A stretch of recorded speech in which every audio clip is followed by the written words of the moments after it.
right, so from there, we move to chapter 19, and we're going to try to move a little bit more rapidly because we got 4 more chapters to get through.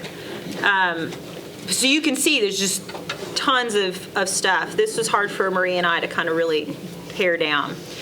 So chapter 19, we move into really, hopefully you saw the language of the 10 Commandments. A lot of the commandments are kind of reiterated here within this chapter with even more kind of explanation and more kind of things. Again, we found a commentary that kind of did a good job of like kind of breaking up what's being talked about. So I'm going to give you those 3 kind of organized topics, and then within those 3, we're just going to pull out a few each to kind of talk about just a little bit more, because otherwise we'll be here forever. And they're great, but it's just going to take us a really long time. So there's 3 main sections to chapter 19.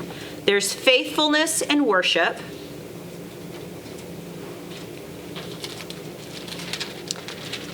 love and respect in interpersonal relationships,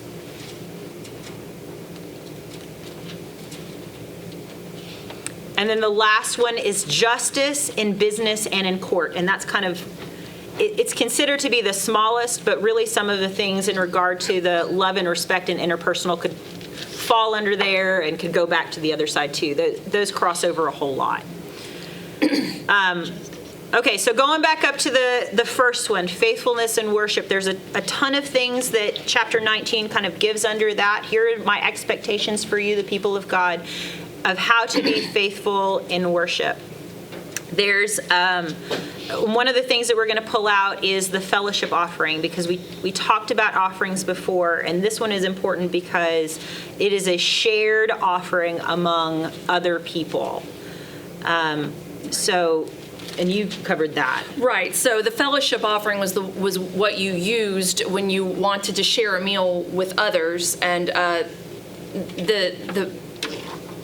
common person had an extra responsibility in this sacrifice that they don't have in the others, and that it was their responsibility to ensure that the meat was consumed by the end of day 2, and that by day 3, if it were not eaten, it must be burned.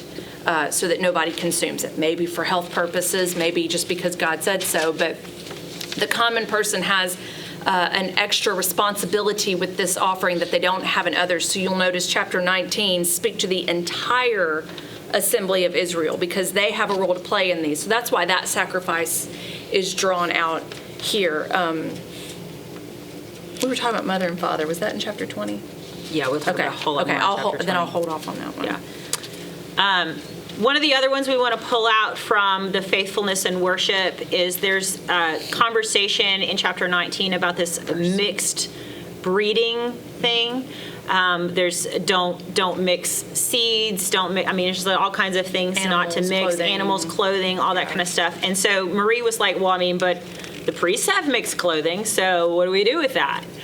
Well, the more we started kind of digging through this understanding of mixed things, the more we got to kind of an idea of things that are mixed are aspects of holiness that only God, the Creator can mix. So as we talked about in the last chapter about mixing, like we don't do that. We are not called to do that. It is God who.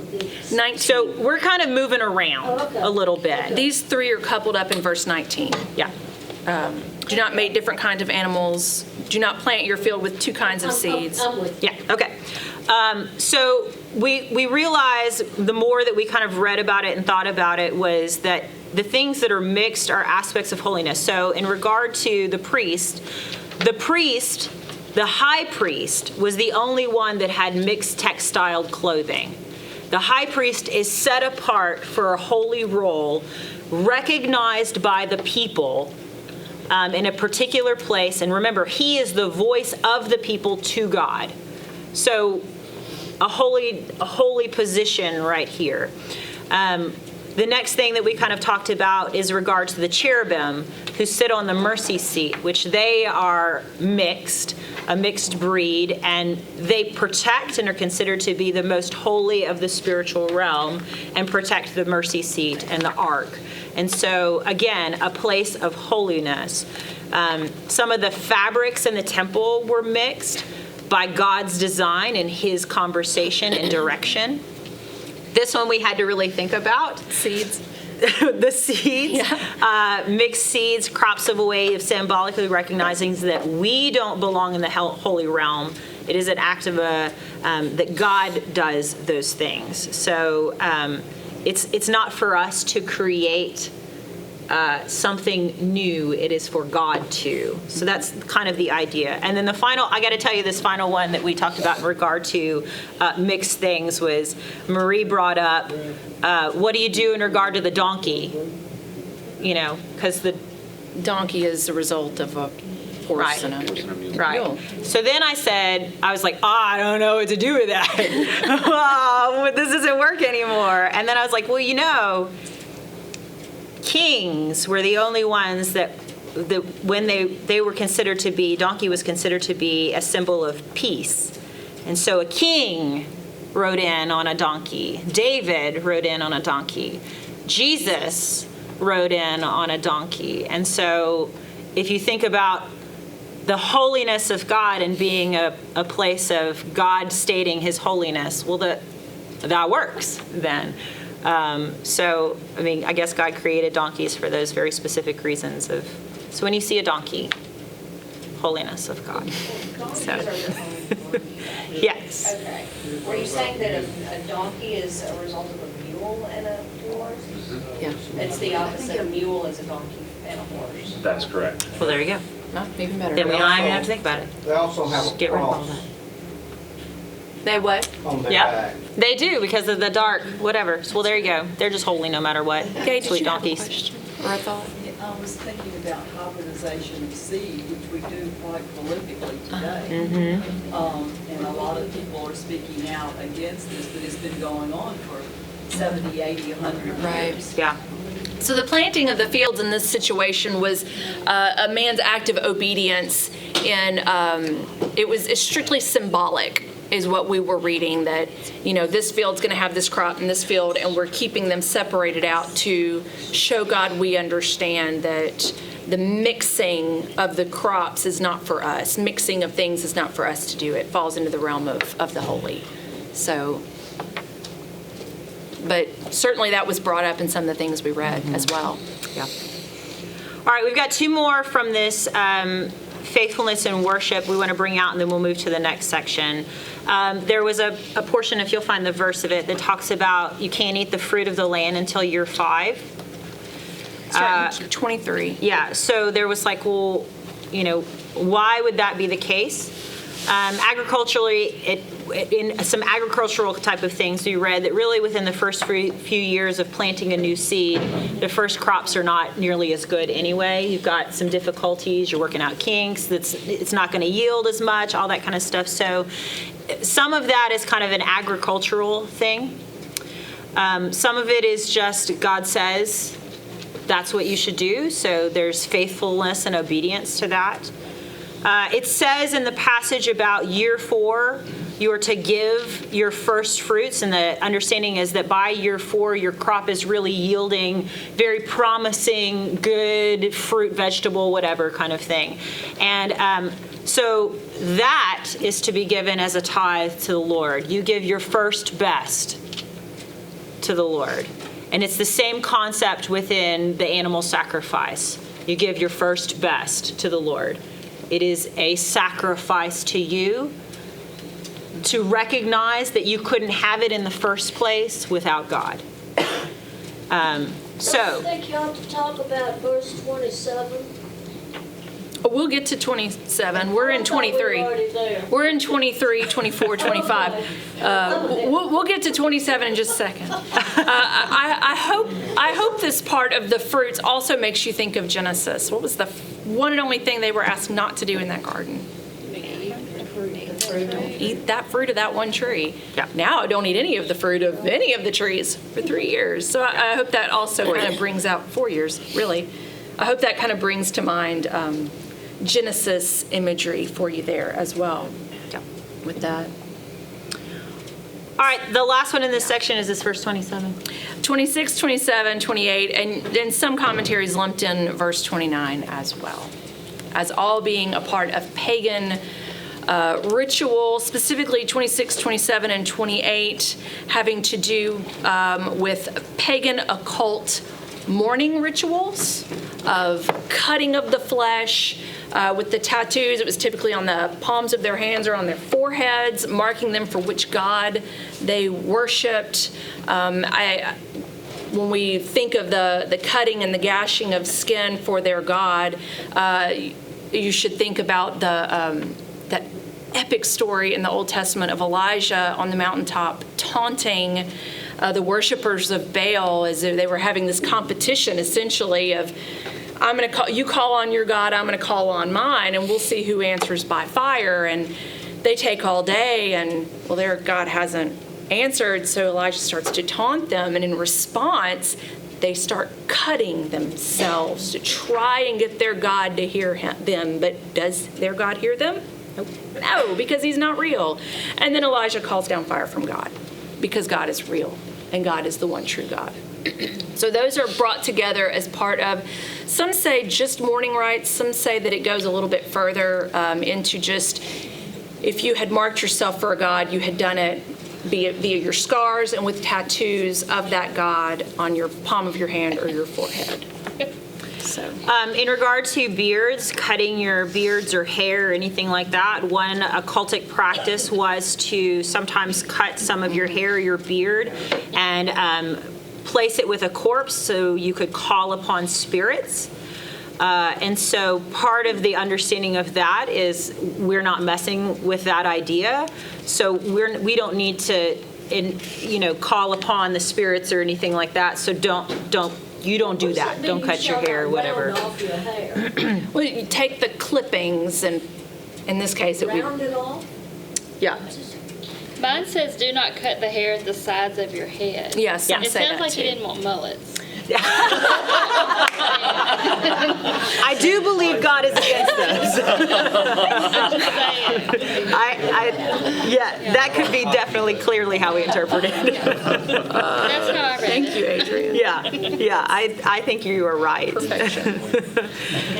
Yes, and we will address the beards a little bit more in chapter 21 and 22, but a large portion of this is the understanding of we're not doing things that could be construed as worshiping other gods or mourning the way that other people mourn for the dead and worship the dead and venerate the dead and all that kind of stuff. So we must be very careful about these things. So Yes. So even today, if you get a weird pagan tattoo and you're worshiping something else, I'm still going to call you out on it. Okay. Just fair warning. It's not okay even today. all right, we're going to move to the next section of the three sections of this, the love and respect and interpersonal relationship. We're just going to pull out a few that we just kind of wanted to highlight. I think that you need to call attention to verse 32. You shall rise before the aged and defer to the old. We felt like it was pretty clear, so does it need to be more explanation? I agree. Okay, so love and respect in interpersonal relationships. The first one we want to bring out is the exploitation of the weaker among you, and the verse where it talks about the blind and the deaf. It's early in chapter 19, verse 8, Oh, right. 9, something like that. Yeah, something like that. Yes, 14. So we want to bring out that it was important that the people of God have high regard and compassion for everyone, especially the weaker among you. There's so many places within Scripture where it talks about taking care of the widow, the orphan, the alien, so you have high regard and care for those who are of the image of God. So we're not going to do things to degrade those who are weaker, have handicaps in some way, shape, or form. We are to regard and care for them well. And my assumption is this had to be put in because apparently it was an issue. So God had to spell it out to the people of God. So don't do those things. And if you're making fun of them behind their backs or anything like that, those things that are done in secret are still known by God. So we don't do those things. And so I kind of wanted to make that clear because it was obviously something that was an issue. You want to do the next one? Love your neighbor as yourself. Yeah. So in verse 18, we see love your neighbor as yourself, and it shows up again in verse 33. When a foreigner resides among you in your land, do not mistreat them. Love them as yourself, for you were foreigners in the land of Egypt. So people like to, I've heard people say that Jesus is the one that said, love your neighbor as yourself, and he did. He was quoting Leviticus. Love your neighbor as yourself was not a new concept in the New Testament. God had said it all the way back in Leviticus. You should love your neighbor as yourself. And when I was looking at commentaries and about the language used there, it was, yes, you should love yourself. In this day and age, we tend to elevate the self, and a lot of people like to say, you make sure you love yourself so that you can love your neighbors yourself. And the language here is, yeah, okay, love yourself. But really what God is trying to draw out here is how important it is to love others. Love the foreigner. Love your neighbor as yourself. The important key here isn't yourself. It's the people around you and how you treat them. And so we have a tendency in modern times to focus on the self. And yes, you should love yourself. But love your neighbor. Love the foreigner who is residing among you, because you were once a slave in a foreign land. You were once the foreigner. So how would you want to be treated by others? You were once slaves. You wanted to be treated well as well.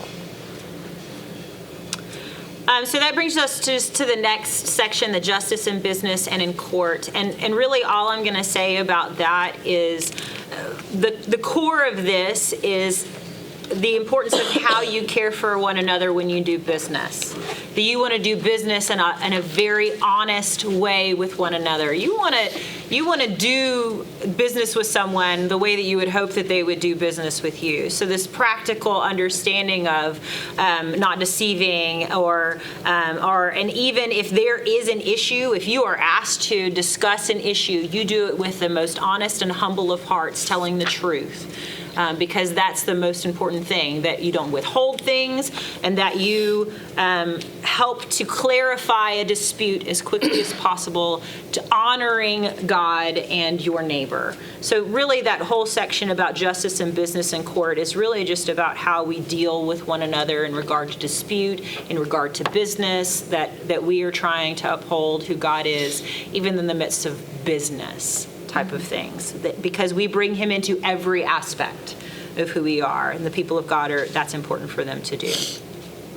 Okay, any questions before we move on to chapter 20? I know we're moving rapidly. We got like 3 chapters, but I promise we're going to get through the last 2 real quick. Yeah.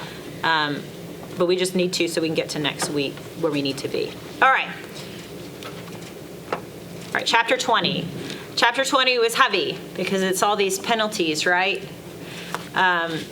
So here we are reflecting back mostly on chapter 18, but to some degree on chapter 19. And this is kind of now that I've told you these things of how we treat one another, the things to do in regard to community and with one another, here's what happens if you don't do those things, or if you do those wrong things. And we move in this chapter from the most severe to kind of a progression down. So we start with, we should start with that quote that you had from Scott. So in conversation with someone who's much further in their faith walk than I am, we were talking about the punishment aspects of this, because it is a struggle to understand, and this was what came out of that discussion. A key aspect of punishment is the impact it had on the entire community. We think our sin only affects us, but it is important for us to see, and revealed in dealing with sin, that our sin impacts one another, so much so that you had to pick up a stone and stone someone for their sin. That makes it very personal and intimate for us.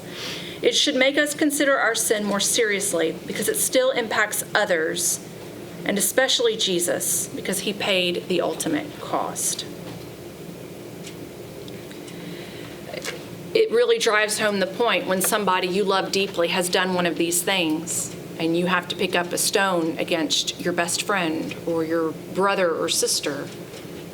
Sin affects everyone. Whatever you think you've done in secret is not done in secret. It never is. Even if it's known only to God, it's never in secret. And as God is setting his people aside for their purpose, for his kingdom, they need to understand the weight and impact of their sin, not just on themselves, but on the entire community.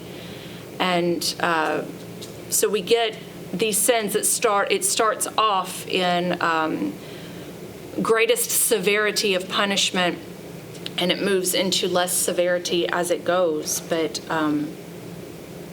certainly you can't really understand what happened on the cross and the impact of what Jesus did for us until you understand the impact that it had all the way back then. God is trying to help them understand just how heavy the weight of sin is.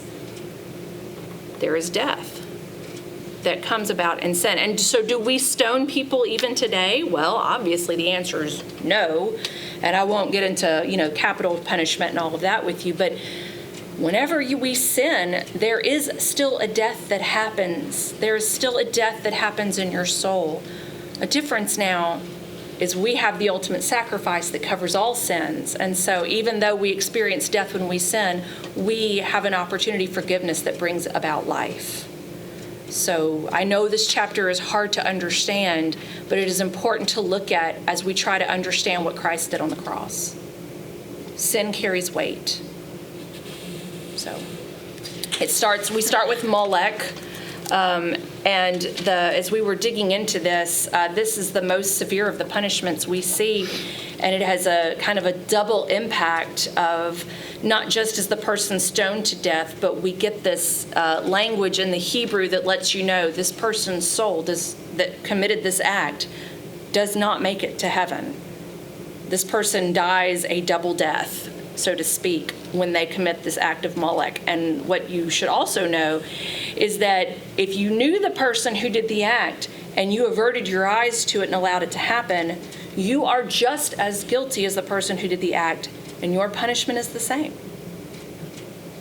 So that is the most severe of our, well, I guess mediums and spiritists kind of carry a very similar weight. Well, but that also went down to your family too, though. It did. Yep. Cutting off of the line. It wasn't just you.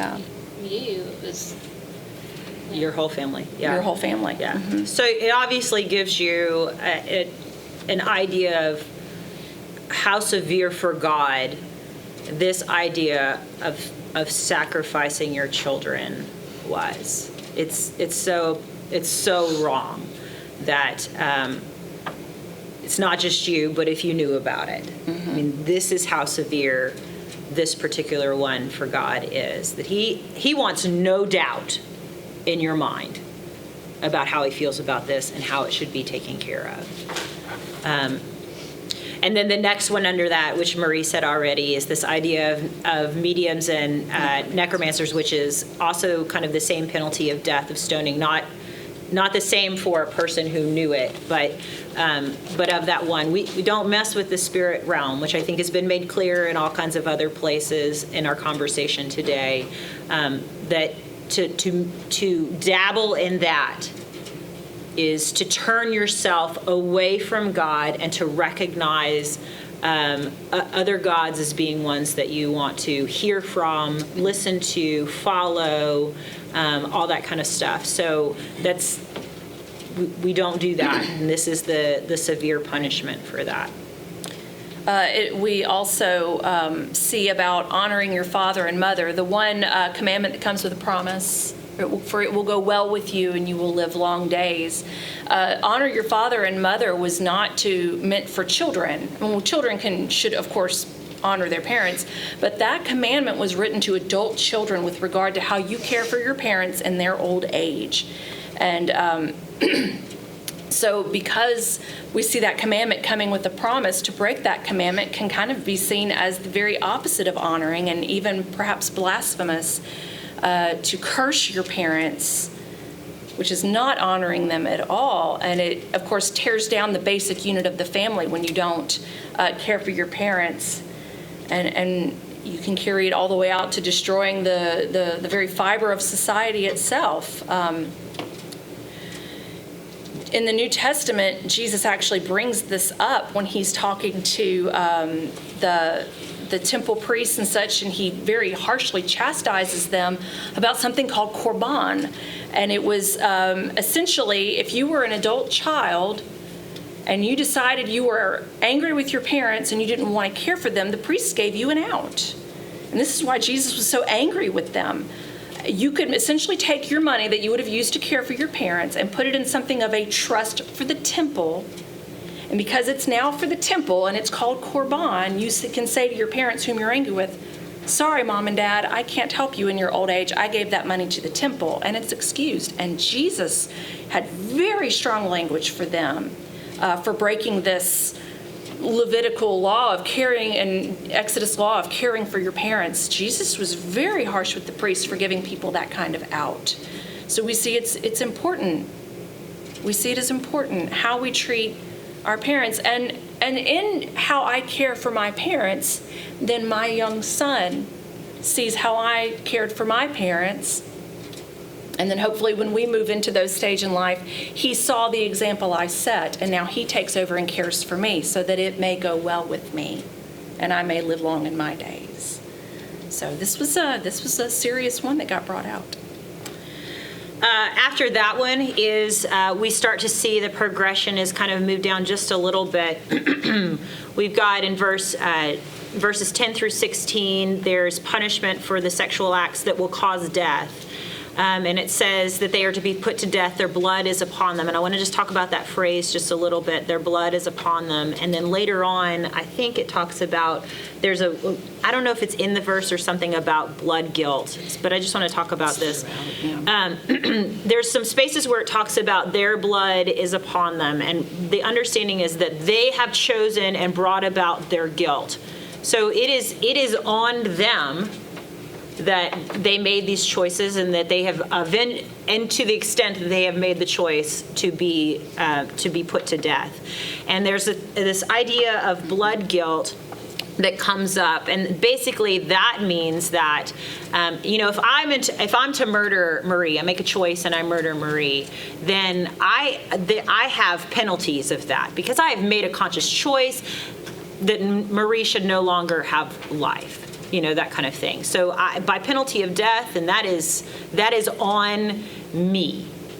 All upon me, the guilt of that is all upon me. Well, when we talk about stoning as one of the main forms of death, you have to understand for me to have to pick up a stone to kill Marie for something that she has done that has been listed, I potentially could feel obviously much guilt and pain for that.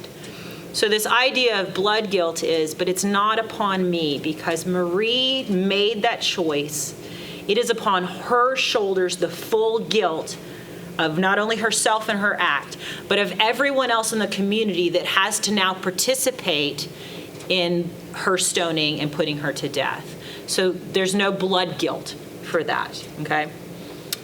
So blood upon them. So there's sexual acts that are listed that are cause for death. And then as we move further, we move to a place of there's no more penalty of death, but there's a cutting off for community, which essentially is going to lead to death. It just means that the community does not have to pick up a stone and cause their death. We send them out. And very likely living in the desert in whatever place will be extremely difficult for them to do alone. And so very likely it leads to their death. Then we move to the next penalty of dying childless instead of death. Which means your line ends with you. Right. So it's the death of your line, your genealogy, your nation. So there's still death to that, but maybe a little further down the road. And then at the end of chapter 20, we get this thing about that God kind of says again, verses 22 through 26, to follow my statutes, to be holy and set apart. Remember my statutes and do them. If you don't, there's that word again about being vomited out, I think kind of early on in 22. If you don't follow my rules and statutes I'm bringing to you, the land may vomit you out, just as it has vomited out the Canaanites. So walk in my land and walk in my customs, hate the things of the other places, and if you do, you will be taken care of, and kind of all of that stuff. And then there's some few things about clean and unclean. Don't forget that kind of stuff. And then we see, again, just as a little addendum, this verse 27 that goes back to like necromancers, because it doesn't say, I don't know why, but in the very front end when it talks about mediums and necromancers, it doesn't talk about the penalty of them. It just says don't do it. And then in verse 27, it's like a cliffhanger kind of thing. And in verse 27, it tells you, here's what we're supposed to do. But we kind of already covered that. So anyway. Okay. Any questions? I'm going to fly through 21 and 22. Time me.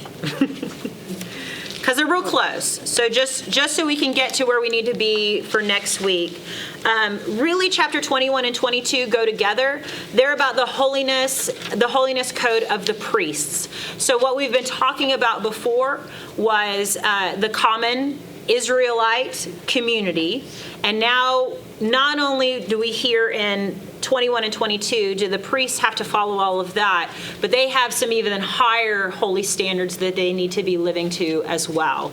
And just kind of clearly some of those things are, because they are set apart, that's why their standards are even higher.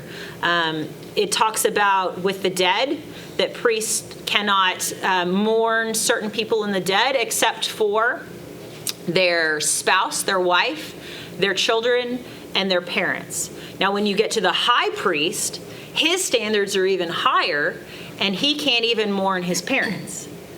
And the reason for that is a dead body is unclean. And the priest is the one who is in the temple, purified and supposed to be clean and holy. So if you have a priest who has gone out to mourn and potentially touches the dead body in any way, the priest is now unclean. And the priest has to clean again and all this kind of stuff. And the priest is again supposed to set apart and be stood apart as the holy representative for the people of God to God. So their standard, I mean, I know it's difficult to kind of understand, but their standard is, in every way, shape, or form, as carefully as you possibly can, you need to stay away from that thing that makes you unclean. So here's some even higher, more difficult things for you to live in to make sure that that is the case. There's this thing about, this interesting one about bald patches, right? Yeah? And the conversation about not cutting your beard and all that kind of stuff, the idea is, and even further for the priests, is an issue of making sure that you don't look like you are mourning the dead, celebrating the dead, anything like that. So the standard is kind of even higher for them in that regard, but the idea is really still the same. Then they address marriage. So if you are a priest, then it is really important for you to marry a woman of moral character and reputation, because she represents you, who represents the holiness of God. So be careful in your selection, because she is just as set apart in a lot of ways as you are. And then the same thing kind of goes with your children. Now, I'd like to see how they enacted this, because how you try to keep your children respectable and all that kind of stuff. I mean, I want to talk to them. But really, the idea is it's really the same. Your children reflect you in a lot of senses, which scares me often.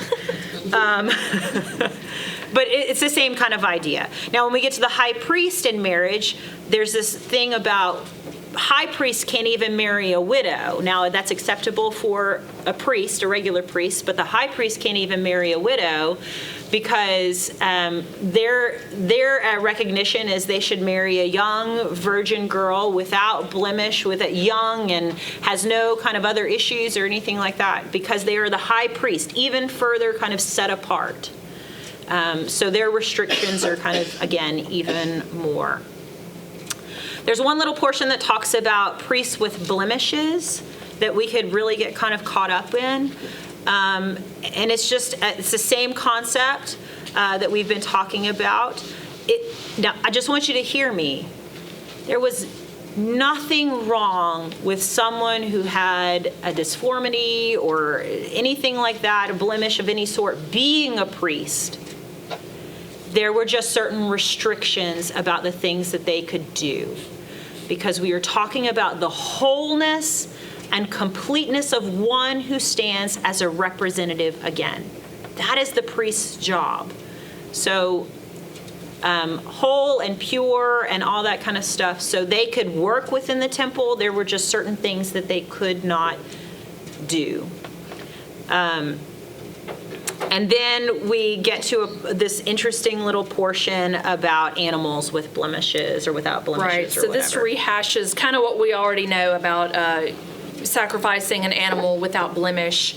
We're addressing all the people because it was the common man who chose which animal he brought out of his flock to the priest for sacrifice. So he has a responsibility when it comes to the animal that he chooses. So that's why we're having this conversation here, is to make sure that the man understands what is an acceptable sacrifice. That's his responsibility to make that choice. And then what makes an animal acceptable for sacrifice? They must be whole and a representative of perfection in creation. However, we get here one little nuance of where an animal may be offered. Verse 23 of chapter 22, you may, however, present as a free will offering an ox or a sheep that is deformed or stunted, but it will not be accepted in fulfillment of a vow. And the only place I could really find that addressed this had to do with the fact that no atonement for sin is being made here. And you also can't use it to seal a vow. But if you just want to offer an animal as a sacrifice to God, this is, just as a free will not Thanksgiving, but a free will gratefulness. It's okay here, but in no other situation. I think that's it, really. I mean, that's, again, overseeing in a nutshell. Because at this point, we've kind of covered what's considered an animal with blemish. So to kind of wrap up this portion, we just want to remember that this is about modeling right relationship with God, about emulating God, and about being set apart. And this is a lot of information that we have kind of taken in. But that's what this is about, the nation who is set apart as a light for all the other people to know God. But that means to know the holiness of God, you have to be a people who are seeking to be holy in every way, set apart. And then one other thing we just want to say is that Jesus fulfilling the law does not equal the expiration of the law. The fulfillment of the law, Jesus was the once-for-all sacrifice. It is through him we receive forgiveness of sins. And he is the only one to fulfill the moral code perfectly. So that means for us, we are still striving to live out what it looks like to be holy, morally, with others around us, living in community together, emulating God. So Yeah, and I don't know if you have anything to add to that. Yep, that's exactly what that is. Okay. That's all we have. Thank you for, I know it's later than we typically get done. Now we recognize that this is, if any of you want to stay and continue discussion a little deeper, we are more than happy to do that with you. So you can stay. We'll give a minute for anybody else who needs to leave. But let's pray this portion out. Yeah. Does that sound good? Do you want to pray first? Yeah, Heavenly God, I thank you for this time once again. I thank you for this group of people who seeks to understand, that we seek to understand you better, God. I pray that as we take all this in, we do understand the weight of our sin and the sacrifice that you made for us. And not because we're bad people. We're not. God, you just want so desperately to be in relationship with us. You made a way, so many ways. You've shown us grace upon grace, time and time again. So God, I pray that as we take all this in and absorb it and sit with it, God, that if nothing else, we take away how loving you are, how holy you are, and how you have made a way for us to be in relationship with you because you so deeply love us. And I pray, God, that as we grab hold of all of these concepts, that we would just fall that much deeper in love with you. It's in your Son's name that I pray. Amen.